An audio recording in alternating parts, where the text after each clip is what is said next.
Sa bawat bayan, may kwento ng pag-ibig, tagumpay at kabiguan. Ngunit sa likod ng mga tahimik na kalsada at simpleng pamumuhay, may mga lihim na nakabaon sa lupa. Mga lihim na kapag nahukay ay kayang magpabagsak ng buong imperyo. Ang paghihiganti ni Magda, apoy ng nakaraan, anino ng katarungan, ay isang kwento ng sakit, pagkawala at matinding determinasyon ng isang babaeng minsang naging inosente. Ngunit pinilit maging matapang ng malupit na kapalaran. Si Magdalena o Magda Rivera ay lumaki sa isang payapang baryo ng San Isidro. Kilala siya bilang masipag, tahimik at may malaking pangarap para sa kanyang pamilya. Ngunit sa isang gabing puno ng dilim at kasinungalingan, ang kanyang mundo ay tuluyang nagbago. Ang pamilya niyang minsang puno ng pagmamahal ay nilamon ng intriga, kasakiman at kapangyarihan ng mga taong handang gumawa ng kahit ano upang mapanatili ang kanilang impluensya. Ang kwentong ito ay hindi lamang simpleng paghihigante. Ito ay paglalakbay ng isang pusong sugatan, paghahanap ng katotohanan at pakikipaglaban sa sistemang bulok. Sa bawat kabanata, matutuklasan natin kung paano nabuo ang apoy sa puso ni Magda. Apoy na hindi basta galit, kundi apoy ng katarungan.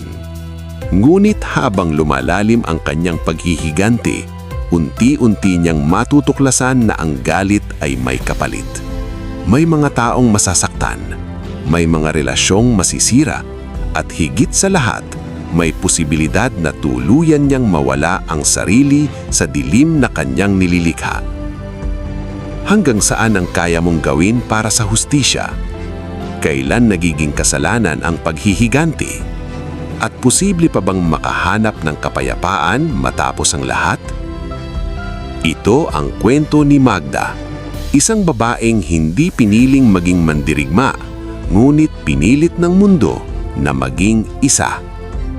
Ang San Isidro ay isang maliit ngunit masiglang bayan sa probinsya. Dito lumaki si Magda kasama ang kanyang mga magulang na sina Arturo at Elena Rivera. Ang kanilang bahay ay yari sa kahoy at yero, ngunit puno ng tawanan at pagmamahalan. Si Magda ay kilala sa baryo bilang masipag, tahimik at may malaking pangarap para sa kanyang pamilya. Sa umaga, tumutulong siya sa kanyang ina sa pagtitinda ng gulay sa palengke. Sa hapon naman ay nag-aaral siya ng mabuti. Pangarap maging guro balang araw. Simple ang kanyang mga pangarap: makapagtapos, makahanap ng maayos na trabaho, at maiahon sa kahirapan ang pamilya. Ngunit sa likod ng katahimikan ng San Isidro, may umiiral na kapangyarihan: ang pamilya Villarreal. Sila ang pinakamayaman sa bayan. Pagmamay-ari nila ang malawak na lupain, palayan, at maging ang lending business kung saan maraming residente ang may utang. Minsan, nagkaroon ng alitan ang ama ni Magda at si Don Emilio Villarreal. Isang maliit na lupa na matagal nang sinasaka ng pamilya Rivera ay biglang inangkin ng mga Villarreal.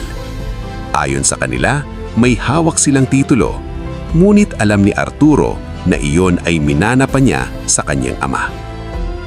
Hindi natakot si Arturo na ipaglaban ng lupa, ngunit hindi niya alam na ang kalaban niya ay hindi lang mayaman, makapangyarihan din. Si Magda bilang anak ay nakikita ang pagod at takot sa mga mata ng kanyang ama. Ngunit naniniwala siya na mananaig ang tama. Hindi pa niya alam na ang laban na yon ay magiging simula ng pinakamadilim na kabanata ng kanyang buhay.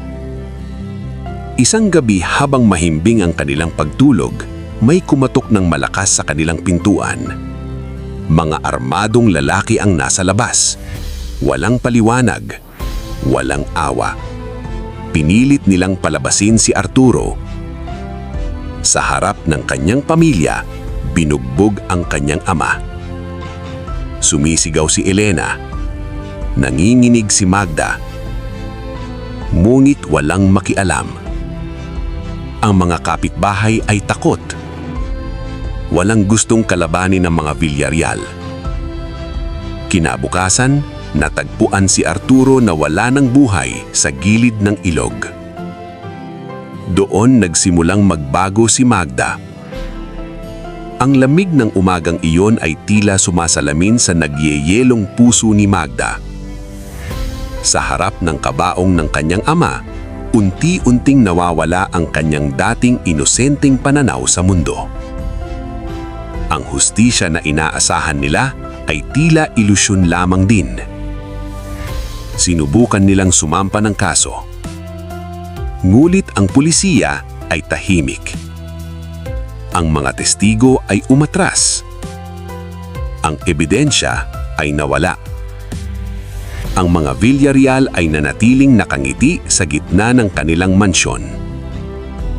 Unti-unting lumubog sa utang ang pamilya Rivera. Wala nang nagsasaka sa kanilang lupa. Ang ina ni Magda ay nagkasakit dahil sa labis na stress at kalungkutan. Isang gabi, nakarinig si Magda ng usapan sa palengke. May mga dokumentong pineke upang maagaw ang lupa nila. May taong handang magsalita, ngunit natatakot. Sa sandaling iyon, may namuo sa isip ni Magda. Hindi sapat ang pag-iyak. Hindi sapat ang paghihintay. Kailangan niyang maging matapang. Ngulit paano lalaban ang isang dalagang walang pera at kapangyarihan? Hindi nagtagal, tuluyang bumigay ang ina ni Magda. Sa gitna ng kahirapan at kalungkutan, pumanaw si Elena dahil sa atake sa puso. Naiwan si Magda na mag-isa. Wala na siyang pamilya, wala na siyang tahanan. Ang lupa nila ay tuluyan ng inangkin ng mga Villarreal. Sa araw ng libing ng kanyang ina, tumayo si Magda sa harap ng puntod at nangakong babalik siya. Hindi bilang biktima, kundi bilang isang babaeng handang ipaglaban ang katotohanan, anuman ang kapalit. Ilang araw matapos iyon, bigla siyang nawala sa San Isidro. At doon nagsimula ang tunay na paghihiginti ni Magda. Ang pagkawala ni Magda sa San Isidro ay naging usap-usapan sa buong bayan. May nagsabing tumakas siya dahil sa kahihiyan. May nagsabing nabaliw siya sa sobrang lungkot. Ngulit ang totoo, tahimik siyang umalis, dala ang isang maliit na bag, ilang damit at ang nag-aalab na pangako sa puntod ng kanyang mga magulang. Nagpunta siya sa Maynila, isang lungsod na hindi natutulog, kung saan ang mga pangarap ay maaaring mabuo o tuluyang masira. Sa unang mga buwan, nakitira siya sa isang lumang boarding house sa Quiapo. Nagtrabaho siya bilang kahera sa isang maliit na tindahan sa umaga at dishwasher sa isang karinderiya sa gabi. Hindi madali ang buhay. Madalas siyang umiyak sa gabi, tahimik, upang walang makarinig. Ngunit bawat patak ng luha ay nagiging gasolina sa apohin ng kanyang determinasyon. Isang araw, habang pauwi siya galing trabaho, nasaksihan niya ang isang grupo ng kalalakihan na nagbubugbog sa isang matandang lalaki sa eskinita. Sa halip na umiwas, sumigaw siya at humingi ng tulong. Umalis ang mga lalaki at tinulungan niya ang matanda. Ang lalaking iyon ay si Mateo Cruz, dating abogado na kilala sa paglaban sa mga makapangyarihan. Dahil sa kanyang tapang, nakagawa siya ng maraming kaaway at tuluyang nawalan ng lisensya matapos siyang baliktarin ng sistemang kanyang nilabanan.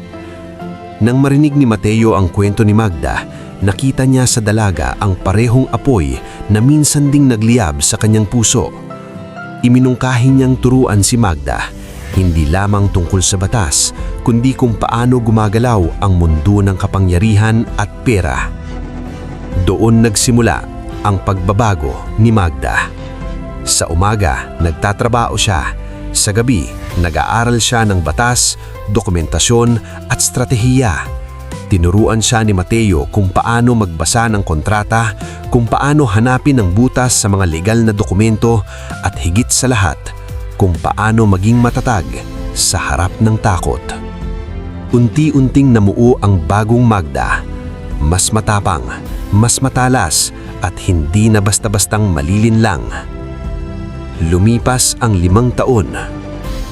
Hindi na ang dating mahihiyain at simpleng dalaga ang bumalik sa San Isidro kung babalik man siya.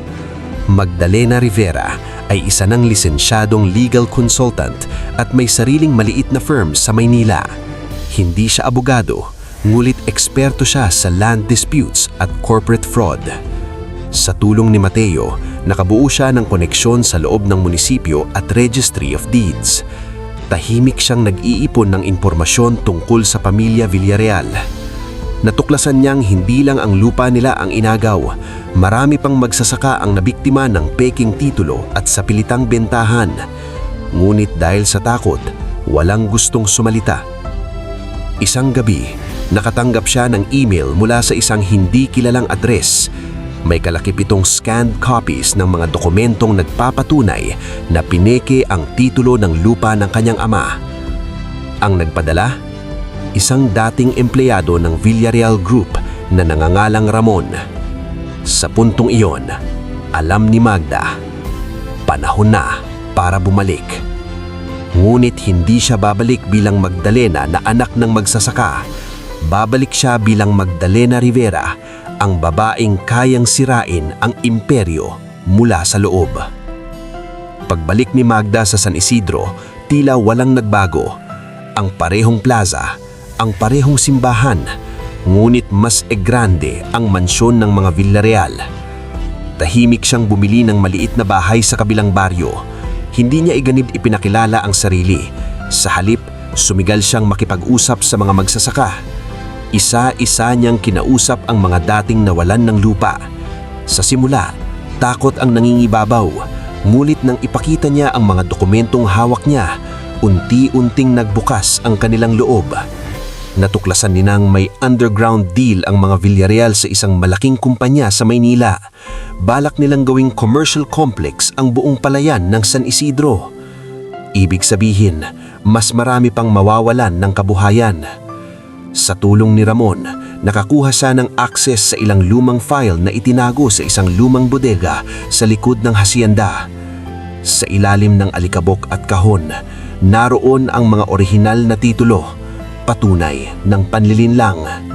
Ngunit habang palalim ang kanyang imbestigasyon, may mga matang nagmamastas. Isang umaga, lumitaw si Magda sa munisipyo. Maayos ang bihis, kumpiyansa ang tindig.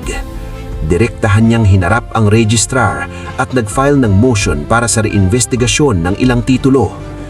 Hindi nagtagal, umabot ang balita kay Don Emilio Villarreal.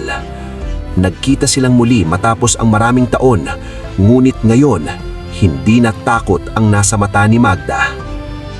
"Akala ko ba umalis ka na?" Malamig na tanong ni Don Emilio. "Bumalik ako para tapusin ang hindi nyo dapat sinimulan," sagot niya. Naramdaman ng matandang Villarreal ang pagbabago. Hindi na ito ang dating umiiyak sa tabi ng kabaong ng ama. Simula noon, nagsimula ang tahimik na digmaan. Naglabas si Magda ng formal complaint laban sa Villarreal Group. Kasabay nito, inilapit niya sa media ang kwento ng mga magsasaka. Unti-unting nabahiran ang reputasyon ng pamilya.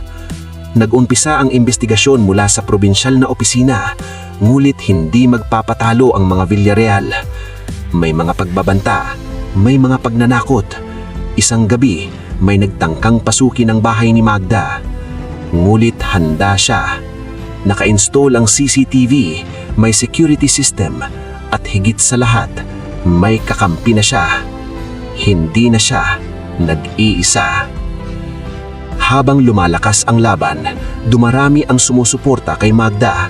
Mga magsasaka, kabataan, maging ilang opisyal na sawang-sawa na sa korupsyon. Ngulit may mga traidor din. Isang malapit na kaibigan ng kanyang ama ang nagbigay impormasyon sa mga Villarreal tungkol sa kanyang mga galaw. Nasaktan si Magda. Ngunit natutunan niya na sa digmaan, hindi lahat ng kakampi ay totoo. Mas naging maingat siya, mas naging tuso, at mas naging handa sa mas malalim na laban. Habang patuloy ang investigasyon laban sa pamilya Villarreal, mas lalong umiinit ang sitwasyon sa San Isidro. Ang dating tahimik na bayan ay nabalot ng tensyon. May mga taong lantaran ng sumusuporta kay Magda, ngunit mas marami pa rin ang tahimik, takot sa kapangyarihan ng mga Villarreal. Isang gabi, habang nagre-review si Magda ng mga dokumento sa kanyang maliit na opisina, nakatanggap siya ng tawag kay Ramon. "Magda, may problema tayo," mahinang sabi nito. "May nawawala sa mga orihinal na papeles at mukhang may nag-imbestiga sa atin." Nanamlamig ang kamay ni Magda. Ibig sabihin, may nakapasok sa kanilang pinagkakatiwalaang lugar. May leak sa loob. Kinabukasan, natagpuan si Ramon na binugbog sa gilid ng kalsada. Buhay pa siya, ngunit malinaw ang mensahe. "Tumigil na kayo." Habang nasa ospital si Ramon, naramdaman niya ang bigat ng kanyang laban. Hindi lang ito tungkol sa lupa, hindi lang ito tungkol sa pamilya niya. Isa itong sistema na matagal ng bulok. Ngulit sa gabing iyon rin, may dumating na hindi inaasahang bisita sa kanyang bahay. Si Adriana Villarreal, ang unika hiha ni Don Emilio. Hindi galit ang nasa mukha nito, kundi pag-aalala. "Hindi lahat ng alam mo ay buong katotohanan. May mas malalim pa dito," sabi ni Adriana. Hindi agad naniwala si Magda, ngunit may nakita siyang takot sa mga mata ng dalaga. Hindi takot kay Magda, kundi takot sa sarili niyang pamilya. Doon nagsimula ang pagdududa. May aniw ba sa likod ng mga Villarreal? May mas makapangyarihan pa ba kaysa sa kanila? Sa tulong ni Adriana, unti-unting nabuksan ang mas madilim na katotohanan. Ang mga Villarreal ay hindi nag-iisa sa panlilinlang. May koneksyon sila sa isang malaking real estate consortium sa Maynila, isang grupong gumagamit ng probinsyal na pamilya upang itago ang kanilang ilegal na operasyon. Ang lupa ng San Isidro ay target lamang sa mas malaking proyekto, isang industrial zone na sisirain hindi lang sa kabuhayan ng mga magsasaka, kundi pati na sa kalikasan ng bayan.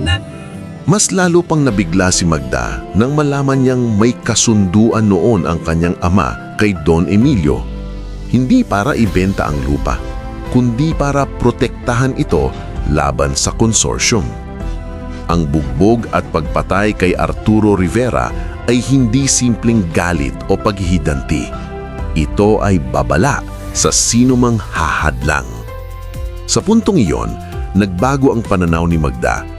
Ang kanyang galit kay Don Emilio ay unti-unting napalitan ng mas malinaw na layunin. Ilantad ang buong sistema.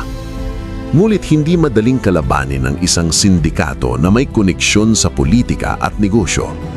Isang gabi, may sumunod sa kanya pauwi.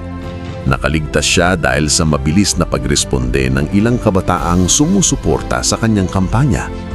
Alam niya, malapit na siya sa katotohanan at mas nagiging delikado ang bawat hakbang. Nagdesisyon si Magda na ilapit ang kaso sa national media at sa isang independent anti-corruption body. Kasama ang mga magsasaka, nagsagawa sila ng press conference. Ipinakita ang mga orihinal na titulo, ang peking dokumento at ang koneksyon sa konsorsyum. Naging viral ang balita. Napilitan ng pamahalaan na magsagawa ng formal investigation. Isa-isang inimbestigahan ang mga opisyal na sangkot. Si Don Emilio ay ipinatawag para magpaliwanag. Sa harap ng kamera, makikita ang unang bitak sa kanyang matagang imahe. Ngunit hindi pa tapos ang laban. Isang malaking sunog ang sumiklab sa lumang bodega kung saan nakatago ang ilan pang ebidensya. Muntik nang masunog ang lahat ng papeles, ngunit nakagawa na si Magda ng digital copies. Handa siya sa lahat. At sa wakas, inilabas ang warrant laban sa ilang opisyal ng konsorsyum.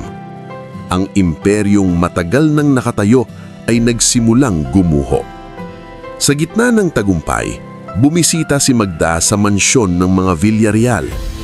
Hindi para magyabang, hindi para manumbat, kundi para harapin ang nakaraan.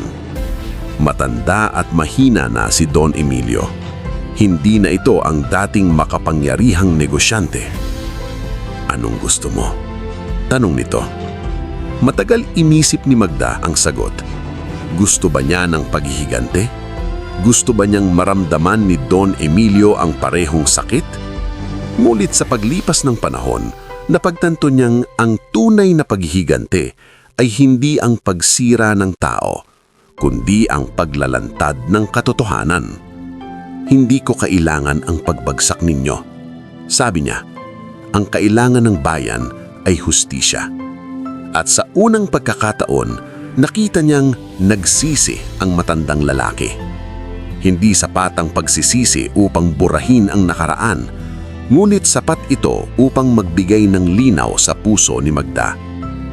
Akala ng lahat ay tapos na, ngunit may natitirang leader ng konsorsyum na hindi pa nahuhuli. Isang gabi, dinukot si Adriana upang pilitin si Magda na umatras. Sa isang abandonadong gusli sa labas ng bayan, nagkaharap si Magda at ang pangunahing utak ng sindikato. Isang pirma lang at matatapos ito, sabi ng lalaki habang hawak ang baril. Ngumit, hindi na ang dating Magda ang kaharap niya. May mga pulis at media sa paligid na ipaalam na niya ang lahat bago pa man siya pumunta. Ang huling sagupaan ay hindi nauwi sa dugo, kundi sa pagkaaresto. Sa wakas, tuluyang nabuwag ang operasyon.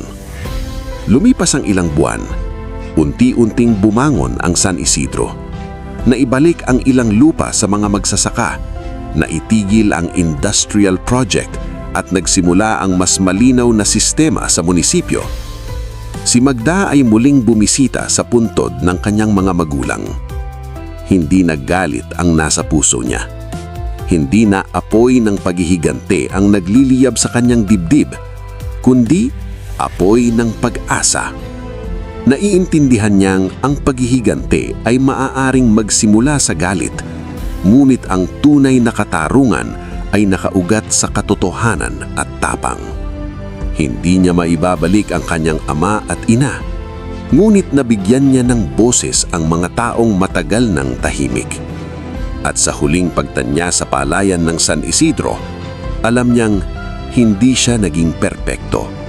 Ngunit, naging matapang siya. At minsan, sapat na iyon. At dito nagtatapos ang kwento ni Magda, isang babaeng nasaktan, nadurog, pero hindi kailanmang sumuko. Minsan ang tunay na laban ay hindi lang tungkol sa paghihiganti, kundi sa pagpili kung anong klasing tao ang gusto mong maging pagkatapos ng lahat. Ikaw, kung ikaw ang nasa sitwasyon ni Magda, pipiliin mo ba ang paghihigante o ang pagpapatawad? I-comment mo ang sagot mo sa baba. Gusto kong malaman ang pananaw mo. At kung nagustuhan mo ang ganitong klasing kwento, mga kwentong puno ng emosyon, katarungan at katotohanan, huwag mong kalimutang mag-like at mag-subscribe sa channel na ito. I-click mo na rin ang notification bell para hindi ka mahuli sa susunod nating kwento. Dahil dito, bawat kwento ay may aral. At minsan, baka makita mo ang sarili mo dito sa loob nito. Hanggang sa susunod na kwento.